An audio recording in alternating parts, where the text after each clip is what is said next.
what has to happen there, so that, that adds to the size of The that project, infrastructure. and yet if we're trying to do this, the multi-site is a single phase, it just compounds the issue that we were talking about earlier with Bronx. I would feel like that will kind of get us through 2024, 2025, scenario 9.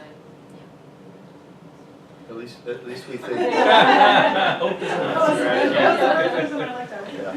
I think a big part of it will be some of the things Doug talked about that we don't get to control is birth rates. I think what we've seen, the trend is higher birth rates in King and Snohomish County. I think continued growth or home sales, I think that's the other thing that we continue to see. And we know somewhere around 2025, the jurisdictions are going to look at what to do with the urban growth money, if not sooner. So. Have we seen any change in city policies for density? Because my understanding was that Bothell had been fairly open to kind of filling its quota, and a city like Kenmore had not been quite as open, but still has a quota to fill. Is there any sense that, I mean, I assume that's in the projections. Mitch, you want to answer that? Bothell's got a weird mix of pro-growth and no growth, so it's hard to answer that question. But that's a driver. Right, it Right. is, absolutely, but it's kind of hard to tell, coin flip sometimes, which way they're going to land on issues. Like, we green densification inside of the urban growth boundary, in theory. Except for they took this whole ridge right here across the office, or across the top of the office park, and they said, but we want that to have a 50% set aside. So go ahead and 50% densify. what? Set aside. Set aside, which Setback. means instead of 5,000 foot lots, you're gonna have 5,000 foot lot and a 5,000 foot set aside of an open space. Well, that's not densification, that's not how it works. So they're kind of arguing against themselves with that. And a lot of the jurisdictions are kind of having this internal dialogue that makes their code say one thing, but their actions say a whole other. So it depends on the council. I think that's how, I think for us, right now we're working with King and Snohomish County, knowing that in the past, Snohomish was real more pro-growth and King was more slow growth, not so fast growth. So, I think it depends on who is in charge. Is And that that's, changing with the council at Snohomish? I think that we don't know right now. It's too new to tell. It's a coin flip, unfortunately. You're right, it's not a strategy, but it's the reality of. And reality of getting different people on, just like a school board. Yes. Yeah. So One quick thing, thing, and then the new board, and it becomes another. one quick thing on construction costs and the mitigation fees, they will never be cheaper than they are today. Construction costs, right? Especially mitigation. I mean, 10 years ago, a plat in Snohomish County had 1 or 2 mitigation fees on them. I'm just finishing one up, it's got 8 mitigation fees. So they're never gonna have less over $12 million for that road improvements. Might be $24 million in 5 to 10 years. They're never gonna find. So in some fewer sense, Why is building- it the least amount right now? Just because you have to build sidewalks and street lights and parks and rec fees and every as you get more dense, it just, And they're in the charge you same for the situation you're right. in. They're behind, like South Snohomish County, they're behind the curve. They've already got roads that aren't drivable. Maltby Road is a state route. It's 2 lanes with no curb, no gutter, no sidewalk. Yeah. It's unsafe at any speed. So in that sense, but just from the more brick and mortar space we could have is almost now, sooner bricks is likely a thoughtful strategy for No bang for your buck, for Right. sure. Right, that's what I'm hearing, and that's, yeah. Can I ask a clarifying question? This might be something that we have to get farther down the road. Just the question about portables and our reliance on portables has come up, and I think this is something we're gonna get asked a lot of questions on, is just understanding how, whether we, I don't know if the phasing really would impact portables, I guess, but just in general, would it reduce our ability to, or would it reduce our dependency on portables and I'm not sure if it's going to reduce our dependency. I think it will slow it down. I think it will, depending on what the growth looks like.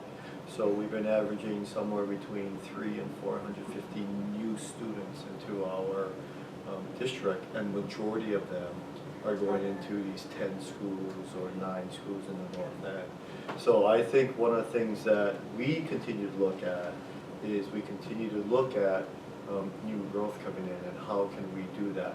I think one of the things that EDTF has done a good job on is asking that question. How can we look at either slowing or reducing the number of portables we have? Which is why I think they asked the question. How many portables would come up to would be up the life cycle? Right, there may not be a quick answer right now, but at least it's an objective. Karen, our capital facilities plan still calls out portables as a component of our student housing solutions. Yes, we have to count all our space. Currently. But I think this is actually a really good segue because Denise can speak a little bit to the law around permanent space and what we've seen in our growth enrollment trends and what we're doing with our capital facilities plan right now that kind of led us to this discussion about the timing of all of this and how the importance of this recommendation and this, particularly the elementary capacity portion of it, impacts our capital facility plan and then would therefore be the trigger that would allow us to collect an impact fee. I had to use the project, the elementary capacity portion of the project in order for Denise to run the figures for us to help us understand what the impact fee might be once we'd established that our growth at the elementary level did make us eligible. To do that, I had to give her the phasing number so that we could isolate the elementary impact, elementary capacity, because that is a requirement. If we're eligible at elementary, we have to have that capacity, that project in our plan in order to collect fees, and the fees can only then be used for that project to build that capacity that directly addresses the deficit that we have. So if anything occurs that makes that impossible, if the board were to not want to approve this recommendation or the bond were to fail, we would have to return any fees we'd collected, or we would not be able to collect them if it was before that point. So both of our counties have a technical review committee that formally adopts our plan and reviews our plan. Of course, their timelines don't line up really well at all. So that's an added challenge, but that's why it's pressing and sort of from a timing perspective. So I think Denise might be able to give you a good overview of From a legal perspective, how the law works around impact fees and what we have to show in terms of our capacity and our enrollment growth and how the fee works. Just to jump in? Sure. So let me kind of give you the really big picture, and I know you'll probably have questions, we can dive deeper as needed, but really the basis for qualifying for impact fees is you need to kind of have three things. First, you need to show enrollment growth from new development. So you look at the grade levels, elementary, middle, high school. You look over the 6-year planning period, is there going to be growth in enrollment?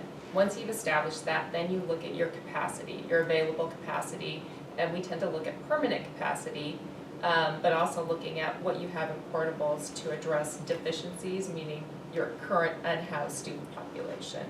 But if we're able to determine that you have a capacity need to serve new growth at the grade level where you're projecting that growth increase, then that gets you to the third question. Do you have a capacity project in your 6-year plan that will be constructed and open within that 6-year time period to be able to serve those new students coming in the district? And so when you are able to say yes to all three of those things, you qualify for impact fees, which is where you're at currently at the elementary level, so long as there is an elementary project in your plan. So it I think validates what the district has been doing in terms of updating the plan every year, really watching closely to see what's happening to be able to get back to this position where you qualify for impact fees. So that's the big picture overview. I think Karen's points about the, what happens if, for whatever reason, the bond doesn't pass or the project is pushed back. There are different ways to address that. And again, that's why you update your plan on a regular basis. So let's say that your bond doesn't pass right away, but you decide, kind of a Lake Washington scenario, to run it the next year, and your project is pushed out a year. doesn't mean that you can't use the fees that you've collected in anticipation of that. Those fees are in a pool, you have up to 10 years to spend them on a capacity project identified in your capital facilities plan. So you still would be able to make up to that extra year out where you're at. What's dependent upon this, and this is one of the challenges that I think a district like North Shore has, you have to have a funding source. And if you remember, our funding sources are set on 4-year cycles. So when the question was asked, I believe at the board meeting, was why haven't we qualified the last 2 years?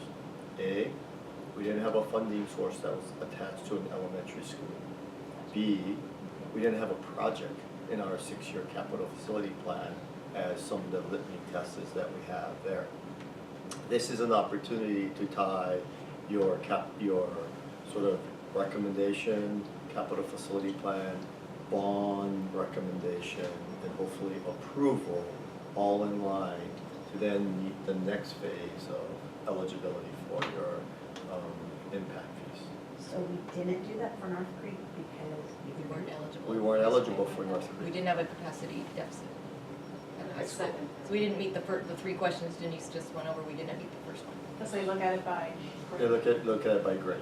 So this is very different though than what I feel like we've been told before is that it's district-wide capacity. Now you're saying it's just the grade. What I'm hearing is you're saying it's the grade. It's capacity. district-wide capacity, but at each grade level.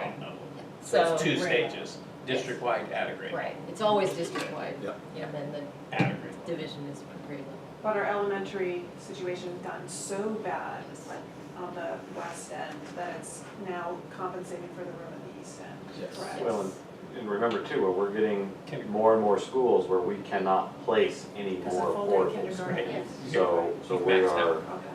we've been somewhat working against ourselves by placing all of these That's portables what I in was recent wondering. years. Yeah.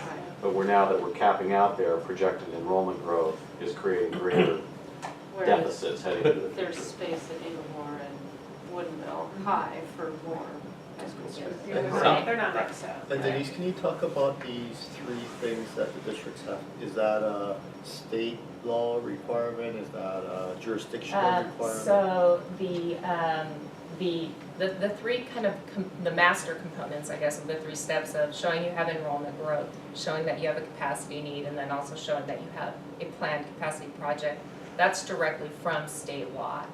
The looking at district-wide is, the state law basically says that each impact fee ordinance adopted by a local jurisdiction, and you have obviously several jurisdictions with impact fee ordinances, must establish reasonable service areas in which to assess impact fees.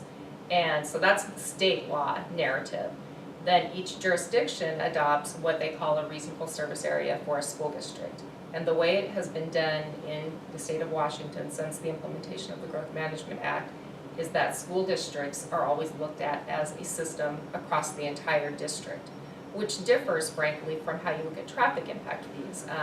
Jurisdictions will have different areas or regions where they will look at capacity just in that area. And it works well for traffic impact fees because they are not serving a whole system, because you have a road here that might be impacted by a Costco here that isn't going to impact necessarily over here. For school districts, and I think the reason that it has been viewed as this entire district-wide system is it's because how you deliver education is based on that system. You have equity across the system. You also have things like boundary changes that occur periodically, that if you had different regions of your district, you would always have to be adjusting those for purposes of impact fees. You would also be limited in terms of if you're collecting an impact fee for the Bothell region, you would only be able to spend it in the Bothell region. And then you might have no impact fee in the Woodinville region, and the Bothell developer might wonder why you aren't charging the Woodinville developer, because you are using the classroom space across the system. So those are functions of local ordinances, but I gave you a little bit more of the background in terms of why those local ordinances are designed the way they are, just based upon the type of public facility that school districts are. And in terms of who would collect and what other steps, do we have to go to Kenmore, Bothell, Woodinville, Briar, and Kirkland in the 2 counties? You would have to seek approval by those local jurisdictions to approve your plan, which in your plan would then have your impact fee. So they have to approve the fee as well. Yeah, Okay. so state law requires that they have your capital facilities plan adopted by reference as a part of their comprehensive plan. And then the state law doesn't authorize school districts to collect impact fees. Right. It authorizes cities and counties to collect impact fees on behalf of school districts. So they also have to adopt your fee. And what is typically done is they, proposal, is most jurisdictions will take the recommendation of the school district that is presenting the plan. And in all of the jurisdictions that you currently have adopted impact fee ordinances, they've already adopted what is called the 50% discount. So you have the formula that determines the per dwelling unit impact, so the proportionate share that a new home, owner will have to pay for capacity is cut in half automatically. And that's done by ordinance, which originated in King County, which was the first jurisdiction to adopt a school impact fee ordinance. And it was just frankly a negotiated tool that was used, and it's stuck, and everyone has kind of fallen in line behind that. So most of the time you'll present that recommendation, which is the 50% share, the jurisdiction will adopt it. However, it's always important to keep in mind that it is technically their fee and their policy decision, so they can make a determination to collect less than what you've recommended if they decide that's what they want to do in their jurisdiction. Can they keep it? No. So they No, can, no, no. they can They do- have take a fee, you know, a handling fee or administration fee, Right. but Yeah. they can't keep them. So jurisdictions can view your fee as anti-growth for their jurisdiction. And they can say, we're going to adjust that fee for you, and this is not a fee that you can collect. And it's their right in this ordinance to collect that. Denise, have we seen that in some? I've not seen it in King or Snohomish County necessarily.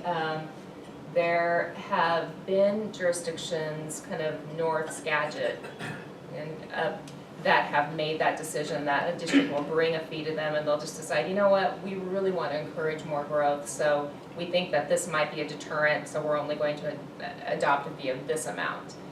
It really changes based upon councils and what's going on in the communities, and also based upon fee amounts. It's just what they feel like their constituents can accept. So what do you think we can charge? I mean, what do you think that, like, a total amount So, or range? let me give you, so some of your neighbors, so Lake Washington right now has a fee of about $98,000. 9,800. Or excuse me, 9,800, yeah, thank you for that. Per single family. Yeah. Yes, per single family, Yeah. per I thought it single was around family 10, right? dwelling That's unit. pretty good. I know, yeah, that'd be great. So Lake Washington has, 9,700, and then Highline School District, further down south, 8,200, and then Snoqualmie Valley is at 8,400. Does Everett have one? Everett does have one, and right now they are at just under $5,000. Were we the only ones not collecting one? Oh, no, there's, Bellevue doesn't. Bellevue doesn't have a fee. There are, several districts in Snohomish County that don't currently have a fee. Highline School District just came back into the fee program about 2 years ago. It sounds like this North End, Everett, Lake Washington have theirs, and what's the other school district? Snohomish currently- Growth that we.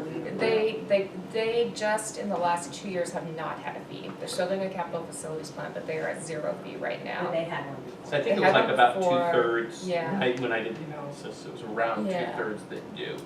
So it's a preponderance, but it's not everyone. And then it's only new buildings coming, new construction? Only new construction. Anything that's permitted now, or it's things that will be permitted down the road? It's only new development. So you're not, And once they're permitted, once they're through the pre-plat, you can't inflict new fees.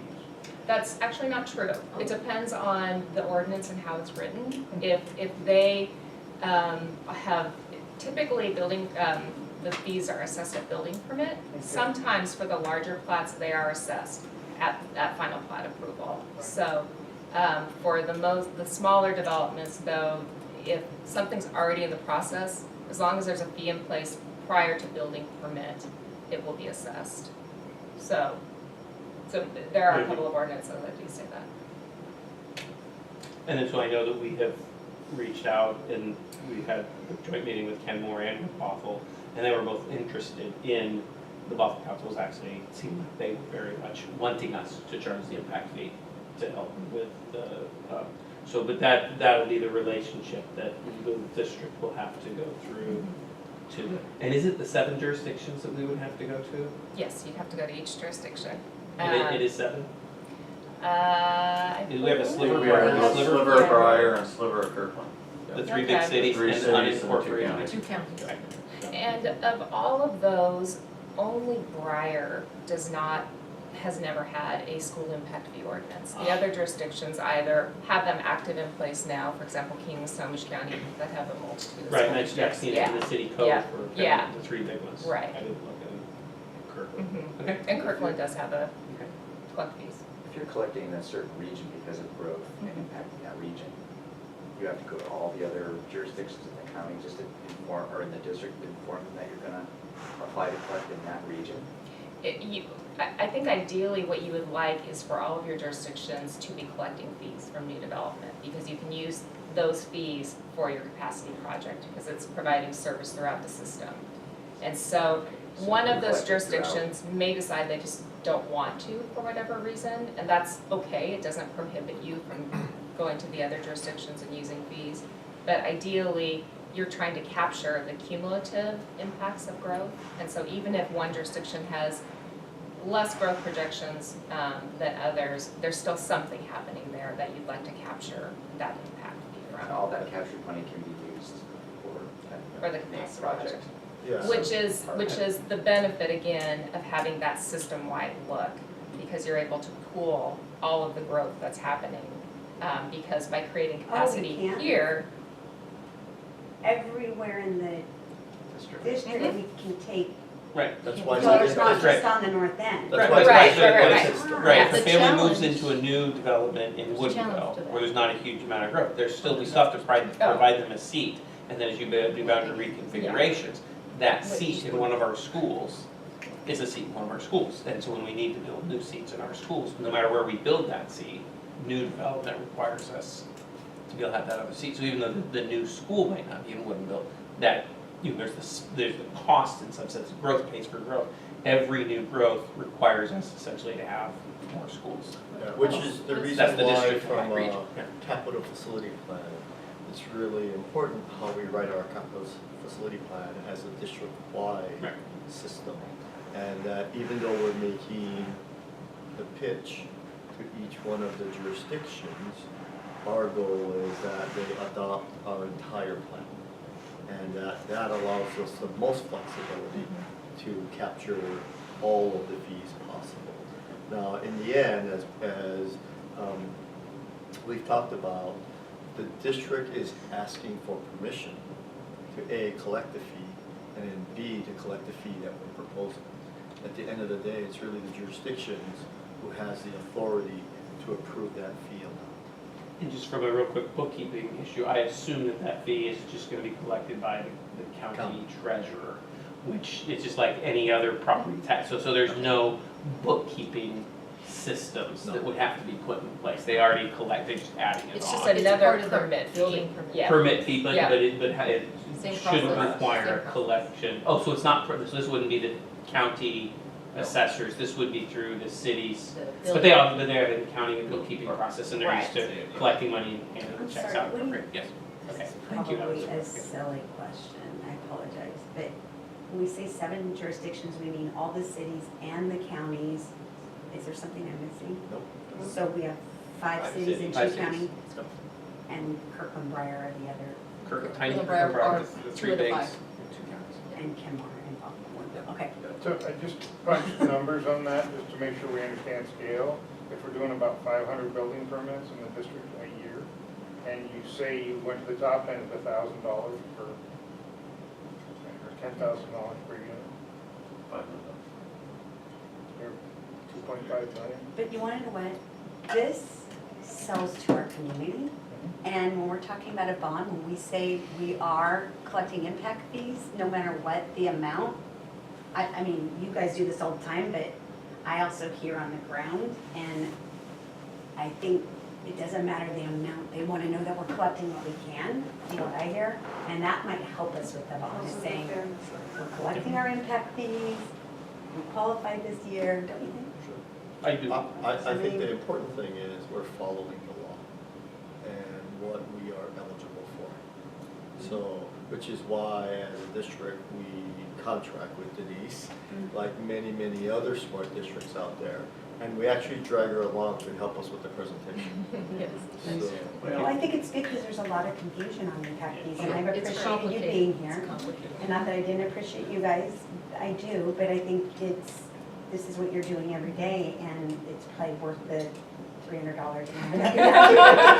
So, just the last piece we want to talk about, so you had it in your briefing, I think last week or the week before, some information about GCCM. So we are hoping to submit application, we're planning to submit application for the Maltby project development, or potentially the whole, Agency. all potential projects that might be encompassed as part of the 2018 bond or over the next three-year period of time, that we could proceed with those as GCCM projects. And so this would be our 8th GCCM Eighth or project, ninth. 8th or 9th. General contract. General contract management, so it's an alternative bid process. So the standard public agency, you should design something, you send it out to bid, you award the contract to the lowest responsible bidder.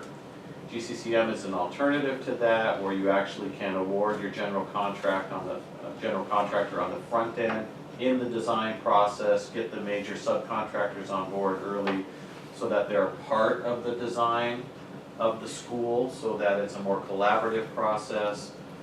They can be alerting the architects to, that looks really good on paper, but let me tell you how that's gonna be complicated in construction, and we feel like our experience with it is we've gotten a better product at a fair price, and all of our processes with GCM have been very collaborative, and you don't end up with litigation and time constraints with contractors who, the littlest thing comes up and all of a sudden they're stopping all work because we gotta send an RFP, you gotta tell us what you want done, change orders, all that kind of stuff. Is this Cornerstone then?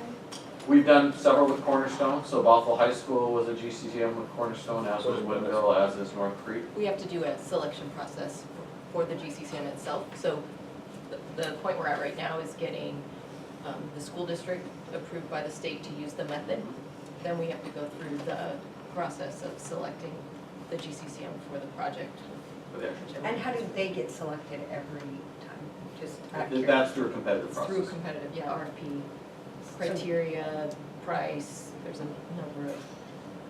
The state gives you And the so people criteria. ask about it, and I have no idea, so And we I saw don't that. know. Yes, Yeah, we're- we send the we're part of board, it. there's 2 points that the board approves. One is approving the use of GCCM on the project, and the second one is the selection of the GCCM for the project, and we gave, last time I know we gave you the whole tabulation of. Yeah, like So 3 the or 4 districts. application doesn't preclude if there was something down the road. This It is just just saying gives us we the can apply. opportunity. I see, okay. And then how many did we get from North Creek? How many applicants were there? Well, I feel like we chose between 4 or 5. Now, if you had Okay, more, so that as long was- as there are more than Yeah. 3 or more then. Yeah. Well, what you typically find is it's your medium, large construction. Right.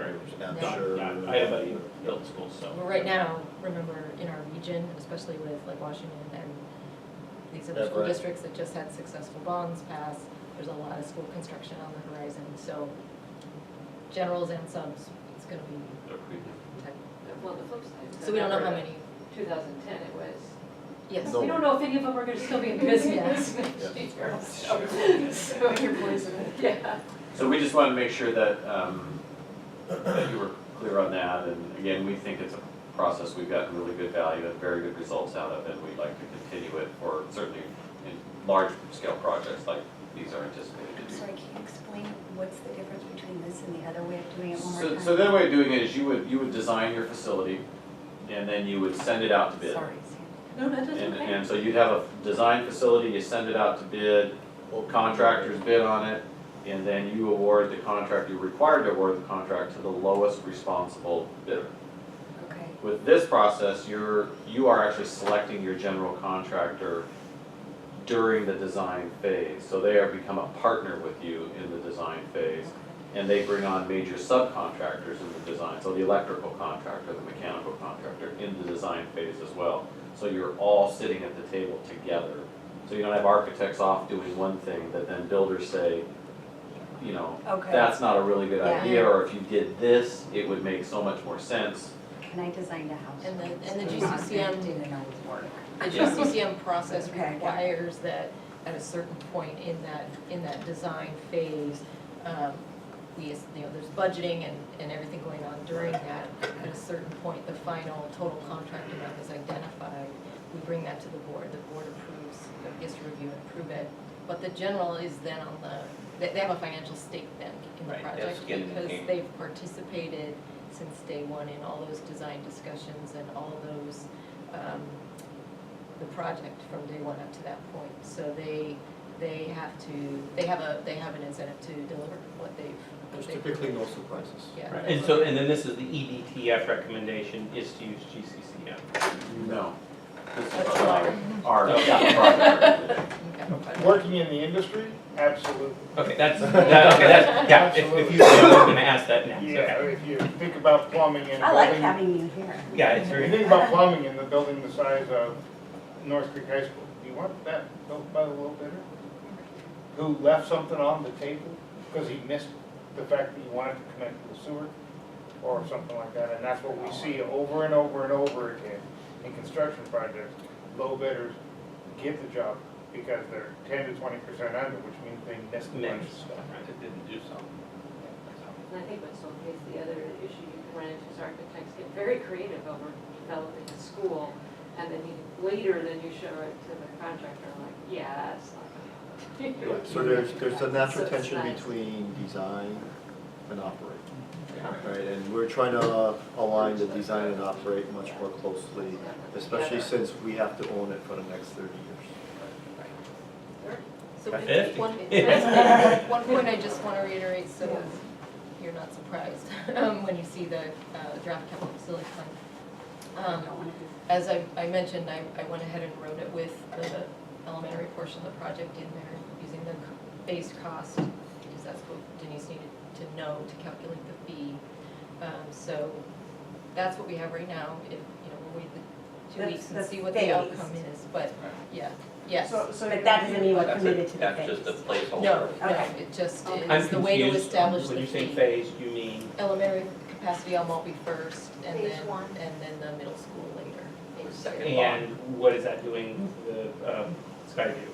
And still Including- Skyview, but the Skyview doesn't factor into our fee because it's not part of our elementary capacity that we need for Okay, growth. so the elementary on Maltby is the critical component.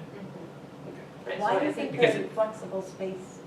Because we're not sure exactly how we're going to use that space. And we have to identify it. And you have to identify it. So you have to identify elementary space in order to, And we're not gonna collect enough fees to build that, and, yeah, okay, so when does it no, happen? you don't And get the it fees to could build, but be it's, in 2 years, if you've Take the- identified it, yeah, then you take can the put it plan. in and have it as a basis, So so. to clarify, when we're voting on the 24th, we're voting on the 3-point recommendation. Just a 3-point recommendation.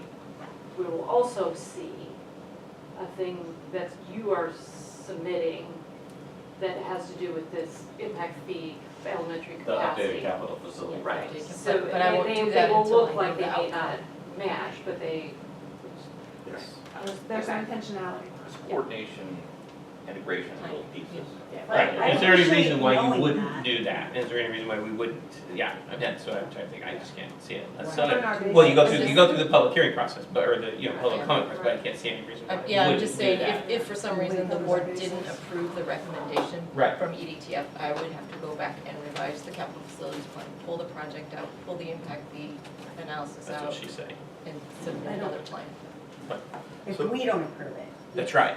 It's easier to, But it's there's, easier to. what I'm just saying, there's figure out nothing than add behind that. this Yes. except this. Yes, so it's There's easier nothing for, I'm missing. right, because of the deadline for the impact fees, it's easier for Karen put forth this idea now, and then if it doesn't get voted on by the board, she can pull it out? Right, As opposed to missing the deadline and having to. she's writing her draft even before we've approved it. Yeah. Right. Yes. Oh, I get it. Yeah, that's the point, and then the capital projects fan can go in its process, yeah. Simultaneous process. All right, can you clarify one thing for me, which Sure. is qualification for impact fees for elementary? Mhm. Is that capacity at an average of all the elementary grades, or is it each grade has to be at a certain capacity, or It's just one? looking at each school to see what's going on in that school, and then doing that for each elementary school, and looking at kind of what is your total existing elementary capacity for regular classroom use. We did it as K-5 Yeah, K-5. with So this we plan, anticipated that there would be that reconfiguration. with full day. Yep. Good. Thanks. Yeah, thanks for staying. Very much. Yeah, thank you. Very, very helpful. Thank you for coming. Yes.